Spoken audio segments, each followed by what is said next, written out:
வணக்கம். இந்த காலகட்டத்தில் நச்சுக்கொட்டை கீரையை நம்ம எல்லாருமே மறந்துட்டோம்.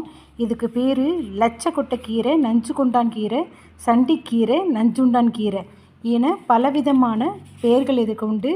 கிராமப்புறத்தில் மட்டும் இல்லாமல் நகர்ப்புறத்திலும் ஒரு ஆஃபீஸ்க்கு முன்னாடி இந்த மரத்தை வளர்த்து வந்துட்டுருக்காங்க.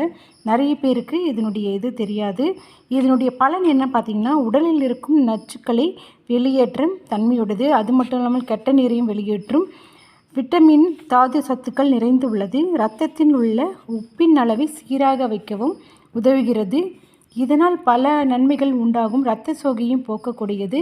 கண்டிப்பாக நம்ம இந்த கீரை கிடச்சதுன்னா கண்டிப்பாக நம்ம இதை செய்யணும். அந்த நாள் அடிக்கடி செய்வாங்க. இப்போ நம்ம யாருமே செய்கிறதில்ல.